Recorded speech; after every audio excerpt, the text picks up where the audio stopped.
अगर जनता जागरूक हो जाए और जनता ये काम करने लगे तो फिर ये खरीदो फरोख्त का सिलसिला बंद हो जाएगा। ये यहाँ से निकल करके अगर जाएंगे तो क्या भारतीय जनता पार्टी इनको चीफ मिनिस्टर बना देगी? आज अगर कांग्रेस पार्टी की मरकज़ में हुकूमत होती तो ये हिलते नहीं।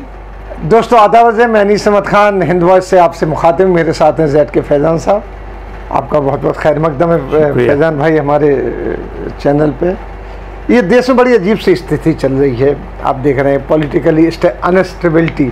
आपके ज़माने में एक केस हुआ था जब आप पॉलिटिक्स में थे, मुझे याद है, आया राम गया राम का बड़ा पुराना नारा वहीं से नारा निकला था। हालांकि उनको गया राम नाम था तो आया राम गया राम वो हुआ था, वो हरियाणा के केस है।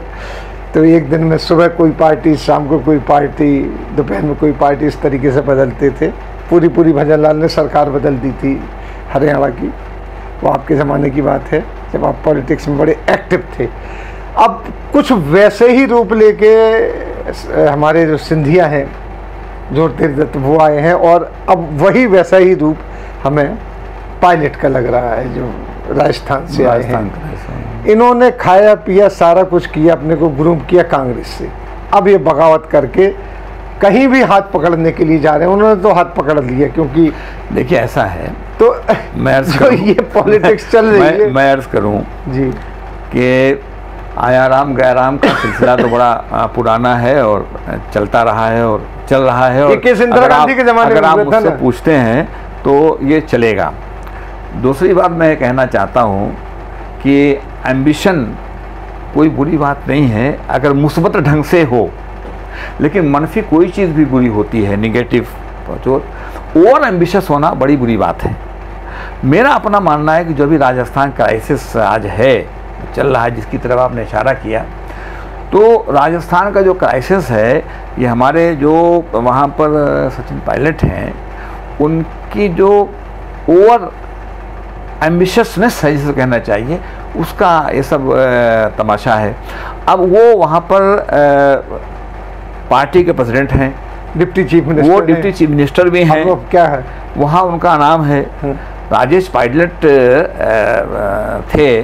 तो राजेश पायलट भी ज़मीन से जुड़े हुए, मेरे तो उनके ताल्लुकात ठीक थे और वो ज़मीन से जुड़े हुए थे, इसमें कोई दो राय नहीं है। और सचिन को भी मैं ये कहूँगा, देखिए तजिया करना चाहिए ना कि नहीं, भाग दौड़ की है, पार्टी में काफ़ी वर्क किया है, खड़ा किया है, एनर्जेटिक है, वो सब अपनी जगह ठीक है।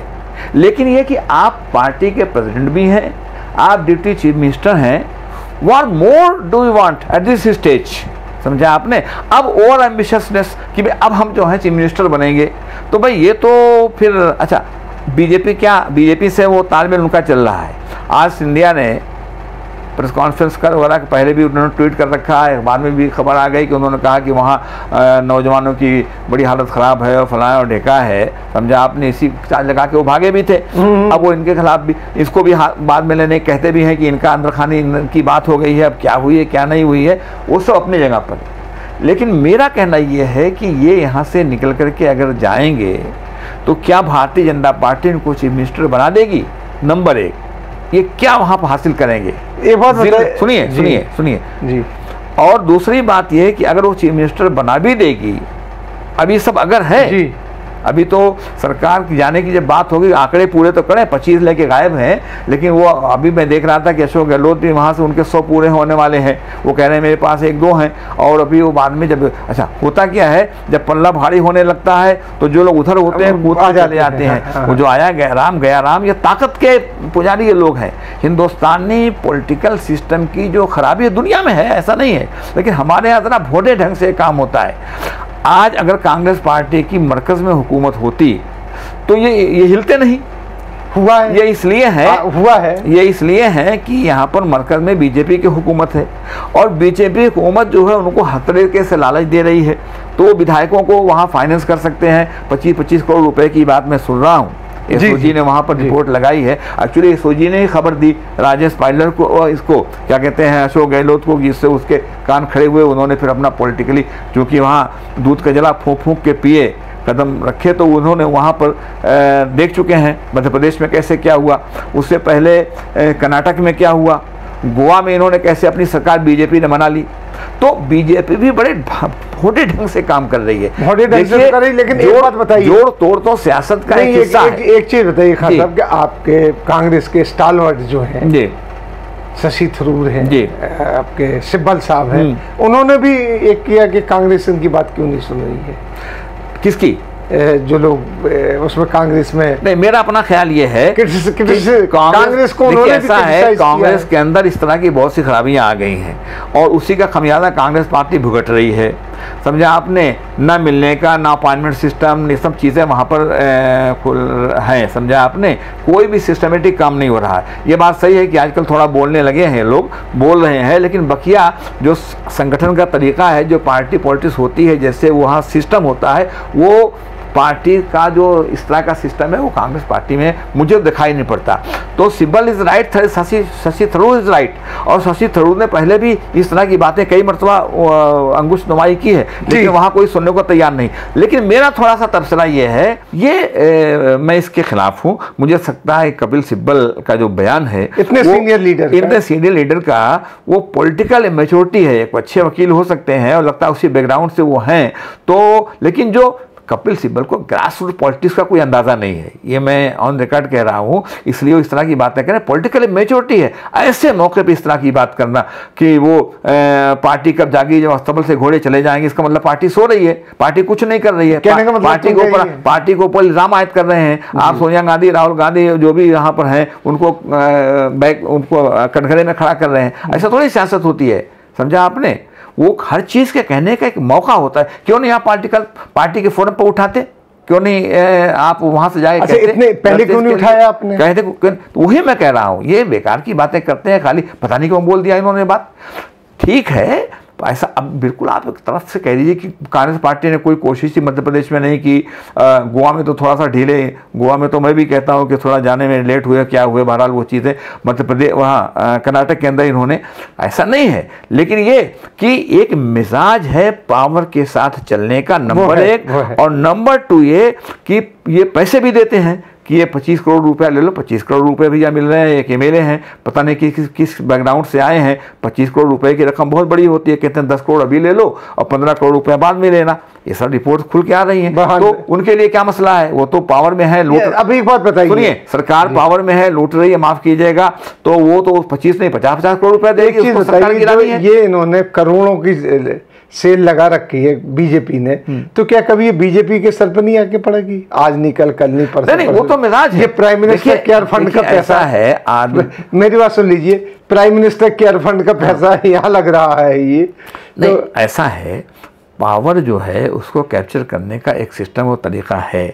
बीजेपी जो कर रही है उलट के उस पे ऊपर आएगा, ये बात सही है। लेकिन आने के बाद क्या होता है, एक आदमी जब पावर में आता है तो जो पावर से हटता है उसके खिलाफ मार, इंक्वायरी, ये वो तमाम तमाशे शुरू कर देता है। जैसे हो रहा है आज भी हो रहा है, बदले की भावना, बदले की भावना से उसमें बहुत सारे सही मामला भी होते हैं, ज़्यादातर बदले की उसमें बहुत सी पार्टियां ऐसा कहती हैं कि छोड़ो जाने दो। मसलन ये कि बहुत से लोग जो हैं पॉलिटिकल वो करना कि तुम्हें आओ मिनिस्टर बना देंगे, तुम्हें आओ ये कर दें, बहुत से लोग कहते हैं ये तो है पॉलिटिकल गेन की बात है, मगर हम पैसा वैसा इसमें खरीदो फरोख्त नहीं करेंगे। एक है कि वो खरीदो फरोख्त करता है, जैसे इलेक्शन जब कोई लड़ता है तो इलेक्शन लड़ने में बहुत सारे जो वहाँ पर खराबियाँ हैं, तो उसमें बहुत से लोग कहते हैं कि हम इसमें इस तरह से काम करेंगे जो आज की ज़रूरियात है वहाँ पर गलत ढंग से। बहुत से लोग कहते हैं भाई हम ये काम नहीं करेंगे, हम चाहे जीतें और चाहे हारें। समझा आपने। आज जो पॉलिटिकल सिस्टम की खराबी है वो यही है। एमएलएस क्यों जा रहे हैं, जाने के बाद जब वहाँ से अभी वो उसे रिज़ाइन कर देंगे एमएलएशिप से, उसके बाद वो सीट खाली होगी, इलेक्शन होगा। जब इलेक्शन होगा और ये जाने के बाद भारतीय जनता पार्टी से वहाँ लड़ने के लिए पहुँचेंगे तो कोई भी नहीं पूछेगा उनसे कि आप तो कांग्रेस पार्टी से जीत करके गए थे, अब आप वापस आ गए हैं और भारतीय जनता पार्टी से लड़ रहे हैं, हमने तो आपको कांग्रेस पार्टी का टिकट भी जीता था, आप रुपया लेके वहाँ चले गए, सब सामने है ना, आप ओहदे के लिए वहाँ पर चले गए, आप आए हैं, हम आपको शिकस्त देंगे। अगर जनता जागरूक हो जाए और जनता ये काम करने लगे तो फिर ये खरीदो फरोख्त का सिलसिला बंद हो जाएगा, अब आयाराम गैराम का सिलसिला बंद हो जाएगा। यहाँ पर मैं कहूँगा कि हम तमाम लोगों की जिम्मेदारी ये है कि हम पॉलिटिकल अवेयरनेस पैदा करें। समझा आपने, ये है बुनियादी बात। जहाँ तक इस राजस्थान की क्राइसिस का मामला है, मुझे ऐसा लगता है कि शायद इस क्राइसिस से गहलोत जो हैं वो सर्वाइव कर जाएंगे, लेकिन अब जो पेड़ है वहाँ जो सरकारी पेड़ जो है उसकी जड़ें जो हिल चुकी हैं, तो अगर ये सर्वाइव कर गए, अब मैं उम्मीद करता हूँ कि शायद कर जाएंगे जो मैं देख रहा हूँ, लेकिन अगर कर गए तो भी जड़ें बड़ी कमज़ोर हो जाएंगी और मुझे लगता है कि फिर वो पेड़ जो है आने वाले दिनों में बजाय मज़ीद मजबूत होने की वो गिरेगा। लेकिन जो ये हमारे सचिन जी हैं, जब ये वहाँ जाएंगे तो इनको एहसास होगा कि हम कहाँ आ गए। जो आपका कहना है कि जनता को सवाल करना चाहिए लोगों से जब ये पहुंचे, बिल्कुल डेमोक्रेटिक है, क्योंकि ये चीज़ बढ़ती चली जा रही है। मध्य प्रदेश में तो खुला हो गया, उससे ज़्यादा खुला यहाँ हो रहा है, कर्नाटक वगैरह में, कर्नाटक में हुआ, गोवा में हुआ, गोवा में ये मौका पाते हैं। अब तो देखिए है क्या, कांग्रेस पार्टी या दूसरी पार्टियों की बहुत सारी सरकारें नहीं, ज़्यादातर कांग्रेस की रही, लेकिन इतने निचली सतह पे जाके कोई काम नहीं करता था जिस निचली सतह पे जाकर के मौजूदा हुकूमत कर रही है। कांग्रेस की पार्टी भी तो थी, सॉरी बीजेपी की हुकूमत भी तो थी। जी। मैं बीजेपी की बात करता हूँ। अटल बिहारी वाजपेयी की सरकार थी, अटल बिहारी वाजपेयी 1 वोट का फर्क था, रिजाइन कर दिया था पार्लियामेंट से। वो अटल बिहारी वाजपेयी थे जी। अटल बिहारी, और कांग्रेस पार्टी की सरकार थी। तो जब मालूम हुआ कि यूनाइटेड नेशंस में जाकर रिप्रेजेंट करने की बात आई किसी डेलीगेशन, तो उसको लीड करने के लिए अटल बिहारी वाजपेयी जो अपोजिशन में थे उनको कहा कि आप जाके इसको लीड कीजिए। वो दौर तो खत्म हो गया, वो अब तो वन मैन शो है। One man show. मेरा मतलब है कि अगर इसी तरीके से बोलियां लगने लगी तो इलेक्शन का मतलब क्या है? एग्जैक्टली मैं इसीलिए अनिल साहब हमेशा जो है मैं सिस्टम की बात करता हूं। इलेक्शन का तो मैं अगर एनकाउंटर की मुखालफत करता हूं तो सिस्टम की बात करता हूं। मैं अगर क्या कहते हैं इस तरह की बातें करता हूं पॉलिटिकल जो भी, तो वो सिस्टम की बात करता हूं कि सिस्टम को सुधारने की बात होनी चाहिए। हम लोग सिस्टम को नहीं सुधारेंगे, पब्लिक को अवेयरनेस आना चाहिए, पब्लिक को अवेयरनेस होनी चाहिए। अब मान लीजिए अभी जब बात आई गई सियासत के अंदर डकैट्स और बदमाश और चोर आते हैं, सवाल ये पैदा होता है पॉलिटिकल आदमी उनको टिकट देता है, ये बात सही है, सभी पार्टियों में है। अभी जब बहस चलती रहती है कि सारी जितने क्रिमिनल बदमाश हैं इनके लिंक सारी पार्टियों में, वहां जाकर के जिनके खिलाफ केसेस है वो एमएलए एमपी बनते हैं। 50 केस है वो पार्लियामेंट आता है तो अखबारों में 50, 25, 30, 40 भरना पड़ता है। जनता कभी नहीं, बल्कि वो जाकर के हीरो बनते हैं। वो ये जो चीज है ये पॉलिटिकल अवेयरनेस की इसमें जरूरत है, समझा आपने, ये है मामला। और पॉलिटिकल वेंडिटा से कभी काम नहीं होना चाहिए, समझा आपने। ये सब पॉलिटिक्स को पॉलिटिक्स के ऐसे से लेना चाहिए। एक पॉलिटिक्स गेम, इसके अंदर जो पॉलिटिकल सिस्टम है उस पर रह के काम करना चाहिए, पॉलिसी अपनी लेके चलनी चाहिए। हमारी पॉलिसी है इफ वोटेड टू पावर, हम अगर सत्ता में आएंगे आपको चुनेंगे तो हम ये करेंगे। अब सत्ता में अगर वो काम नहीं करें, जैसे आज की मौजूदा सरकार जब आई है तो उस 5 साल के वादे पर आई थी और उसके बाद बैंकों में लाइन लगवाई, जीएसटी पीएसटी जूते लगवाए, डंडे लगवाए, सब कुछ किया, फिर आपने चुन लिया उसको। चलिए बहुत बहुत शुक्रिया आपका जेड के फैजान साहब। कहने का मतलब यह है आपका कि जनता को आगे आना चाहिए, जनता में अवेयरनेस होना चाहिए, जनता इन लोगों से सवाल करे। तो आपके जरिए कहूंगा कि अगर ये जब तक नहीं होता तो पायलट संचित, जनता को जब ये इलेक्शन में आए तो जनता को पूछना चाहिए कि आपको हमने कांग्रेस से बिल्कुल दूसरी विचारधारा से जिताया था, फिर आप उसमें आगे लड़ने आए इलेक्शन। तो अवेयरनेस जनता में आना चाहिए, क्योंकि अब वक्त आ गया कि जनता को इनसे पूछना चाहिए। बिल्कुल बहुत बहुत शुक्रिया जेड के फैजान साहब आपका, आपने वक्त दिया। इसी के साथ चलते हम स्टूडियो की तरफ, अगले में फिर मुलाकात होगी, तब तक के लिए दीजिए इजाज़त।